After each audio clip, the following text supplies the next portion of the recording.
Bonjour, je suis votre enseignant du Math 3 pour le deuxième année pour L2, bien sûr, électrotechnique, le génie électrique. On va commencer par le premier chapitre, les intégrales généralisées. Alors, le premier chapitre, les intégrales généralisées. Intégrales définies. Donc, on va énoncer un théorème, soit f une fonction continue sur l'intervalle AB fermé. Et grand F, d'accord? Le petit f, c'est la fonction.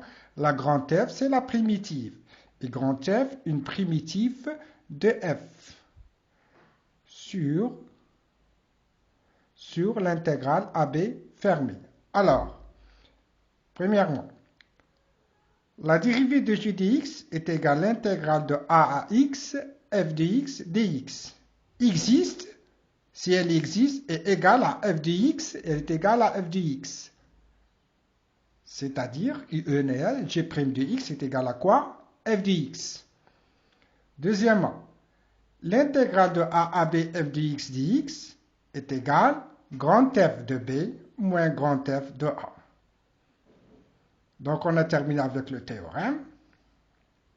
Directement, on va insérer quelques propriétés, soit ENT, AB, un intervalle AB, un intervalle de R, bien sûr, il est inclus dans R l'ensemble des réels, avec le petit a inférieur à B. Maintenant, deux fonctions, vous avez deux fonctions f et g, de deux fonctions de AB fermé vers R, l'ensemble des réels. Ce sont deux fonctions continues. Le f et le g, ce sont deux fonctions continues. Première propriété. L'intégrale de a à b f de x dx est égale à l'intégrale de a à c f de x dx plus l'intégrale de c à b f de x dx. Pour tout c appartient à l'intervalle AB fermé. Deuxièmement, deuxième propriété. Si f de x inférieur ou égal à g de x, pour tout x appartient à l'intervalle AB, alors l'intégrale de a à b f de x dx inférieure ou égale à l'intégrale de a à b g de x dx. Troisièmement, si f est pair sur l'intervalle moins a à a fermé avec a supérieur strictement à 0, alors l'intégrale de moins a à f de x dx est égale à 2 fois l'intégrale de 0 à 1 f de x dx. Attention, pour cette troisième propriété, c'est la fonction elle est impaire, donc vous devez la connaître, bien sûr. Ça peut simplifier. Elle simplifie bien sûr beaucoup le calcul de l'intégrale, d'accord? Même la quatrième propriété. Si f est une fonction impaire sur l'intervalle moins a avec a supérieur à 0, alors l'intégrale de moins a f de x dx est égale à quoi? 0. La troisième et la quatrième, ce sont des fonctions très très intéressantes. C'est quoi une fonction paire? Une fonction impaire. Quand est-ce qu'on dit qu'une fonction elle est paire? Si f de x, f de moins x est égal à quoi? F de x. Ça, c'est une fonction paire. Quand est-ce qu'on dit qu'une fonction f est une fonction impaire?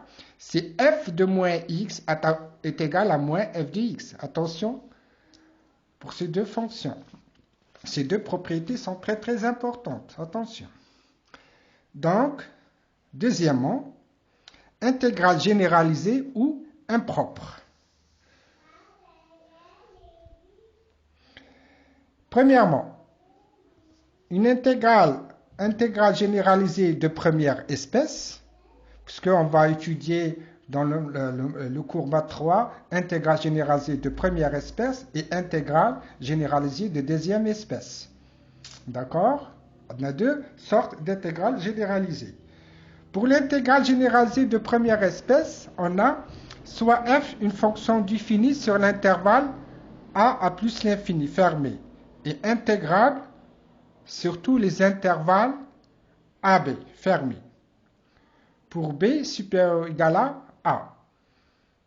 L'intégrale généralisée de première espèce de f sur l'intervalle a fermé plus l'infini est égale, lorsqu'elle existe, hein, si par exemple cette intégrale est égale à l'infini, donc elle n'existe pas. Dans le cas où l'intégrale doit être un nombre fini, par exemple 1, 2, je ne sais pas moi. D'accord? Lorsqu'elle existe, si elle n'existe pas, c'est autre chose. Donc c'est l'infini. À la limite, à quoi est égale cette intégrale générale de première? À la limite, l'intégrale a plus l'infini f de x est égale à la limite, si lambda tend vers plus l'infini de a à plus l'infini, f de x dx. Si la limite, si lambda tend vers plus l'infini, l'intégrale de a plus l'infini f de x dx existe, on dit que l'intégrale est convergente. Elle converge. Dans le cas contraire, si elle n'existe pas, si elle est égale à l'infini, on dit qu'elle diverge, qu'elle est divergente. L'intégrale diverge. Bien sûr, il ne faut pas s'inquiéter, il y a beaucoup d'exercices et d'applications, que ce soit dans les exercices de TD, que ce soit dans le cours. On va bien comprendre ça, il ne faut pas vous inquiéter. Allez, on va faire beaucoup d'exemples et ça sera facile. Hein? Ça sera facile. Exemple, remarque. Donc, on a une petite remarque là.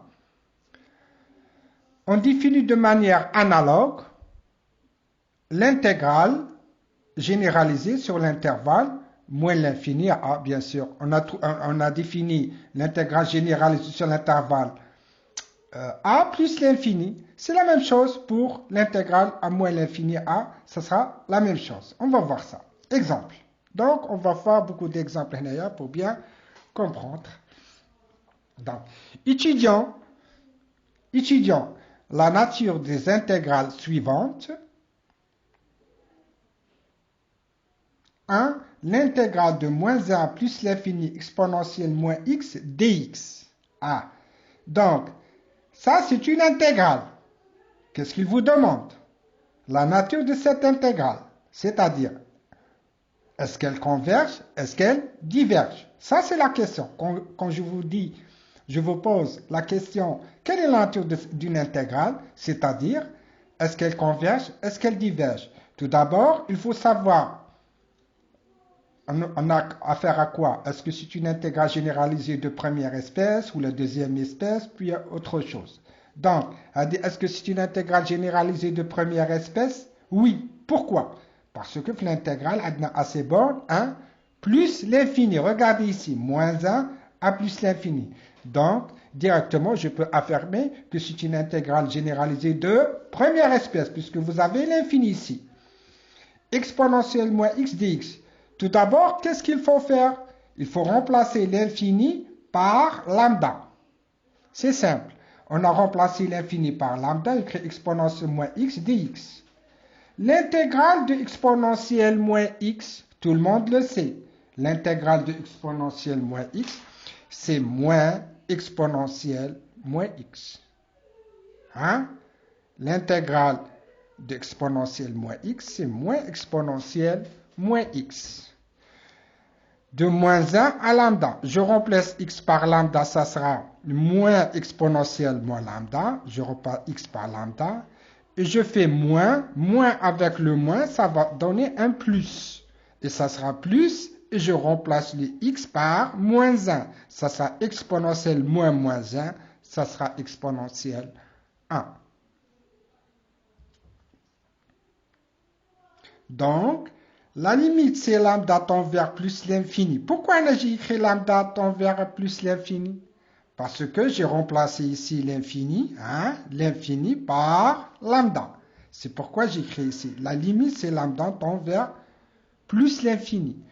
Moins 1 plus lambda, exponentielle moins x, dx. Et je remplace, bien sûr, tout ça.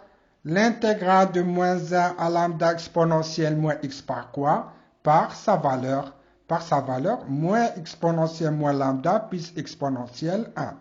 Et j'ai écrit ici, moins exponentielle moins lambda plus exponentielle 1. Donc, bien sûr, si lambda tend vers plus l'infini, exponentielle moins l'infini, puisque lambda tend vers l'infini, ça sera 0. Il vous reste que l'exponentielle égale à e. Et par conséquent, l'intégrale de moins a plus l'infini exponence dx converge, puisqu'on a trouvé un nombre fini, on n'a pas trouvé de l'infini.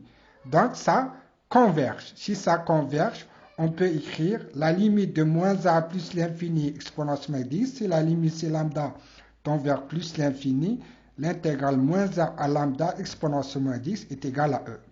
On termine cette séance, bien sûr, à la deuxième séance de cours.